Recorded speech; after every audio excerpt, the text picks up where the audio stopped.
नमस्कार, न्यूज़ 18 के digital platform पर आपका बहुत स्वागत है। मैं हूं आपके साथ अंशिका पाठक। हर महीने की पहली तारीख अपने साथ बदलावों की एक नई लिस्ट लेकर आती है। 1 मार्च 2026 तो आपके डिजिटल और वित्तीय जीवन में बड़े बदलाव का गवाह बनने जा रहा है। चाहे आपकी जेब हो, आपका स्मार्टफोन हो या आपकी ट्रेन यात्रा, बदलाव हर जगह है। आइए समझते हैं 1 मार्च से आपकी लाइफ में क्या क्या बदलने वाला है। सिम बाइंडिंग अनिवार्य। अब आपका मैसेजिंग ऐप जैसे व्हाट्सएप, टेलीग्राम या बाकी के एप्लीकेशंस मैसेजिंग के आपके सिम कार्ड से लॉक हो जाएंगे। 1 मार्च से सरकार का सिम बाइंडिंग नियम लागू हो रहा है। अगर आप अपने फोन से सिम कार्ड निकालते हैं तो आपके मैसेजिंग ऐप्स काम करना बंद कर देंगे। डिजिटल फ्रॉड रोकने के लिए ये कदम उठाया गया है। बिना एक्टिव सिम के ऐप्स का इस्तेमाल अब संभव नहीं होगा। एलपीजी गैस की नई कीमतें। हर महीने की पहली तारीख की तरह 1 मार्च को तेल कंपनियां रसोई गैस और कमर्शियल सिलेंडर के दामों की समीक्षा करेंगी। अंतर्राष्ट्रीय बाजार में कच्चे तेल की कीमतों के आधार पर कमर्शियल गैस सिलेंडर के दाम घट या बढ़ सकते हैं। सुबह 6 बजे नई कीमतें जारी होते ही पता चलेगा कि आपकी जेब पर इसका कितना असर पड़ रहा है। बैंक खातों के नियम में बदलाव। जी हां, देश के बड़े सरकारी बैंक अब मिनिमम बैलेंस कैलकुलेशन का तरीका बदल रहे हैं। अब बैलेंस किसी एक दिन के हिसाब से नहीं बल्कि पूरे महीने यानी एवरेज मंथली बैलेंस के आधार पर तय होगा। अगर किसी एक दिन आपके खाते में पैसे कम हो गए तो महीने के बाकी दिनों में पर्याप्त बैलेंस रखकर आप जुर्माने से बच सकते हैं। रेलवे टिकट बुकिंग में बड़ा बदलाव होगा।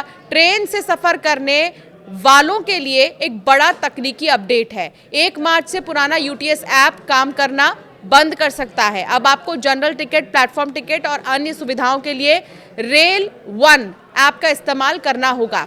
यात्रा से पहले ही नया ऐप डाउनलोड कर लें ताकि स्टेशन पर धक्के ना खाने पड़े। यूपीआई और बैंकिंग सुरक्षा। जी हां, डिजिटल ट्रांजैक्शन अब पहले से कई ज़्यादा सुरक्षित होने वाले हैं। बैंकों ने हाई वैल्यू ट्रांजैक्शन के लिए अतिरिक्त सिक्योरिटी वेरिफिकेशन लागू कर दिया है। अगर आप बड़ी रकम ट्रांसफर करते हैं तो अब आपको बायोमेट्रिक या एक्स्ट्रा ऑथेंटिकेशन की जरूरत पड़ सकती है। वित्तीय लेन देन के इस डिजिटल दौर में पैन कार्ड हर नागरिक को आर्थिक पहचान देने के काबिल है। अब पैन अपडेट 2026 को लेकर सख्त दिशा निर्देशों की चर्चा तेज हो गई है। यदि आपके पैन की जानकारी लंबे समय से अपडेट नहीं हुई है तो 1 मार्च से पहले उसे जांचना और सुधारना बहुत जरूरी है। लापरवाही भविष्य में बैंकिंग या टैक्स से जुड़ी दिक्कतें बढ़ा सकती है। पैन कार्ड केवल एक नंबर नहीं बल्कि आपकी टैक्स प्रोफाइल, निवेश रिकॉर्ड और बैंकिंग गतिविधियों का आधार है।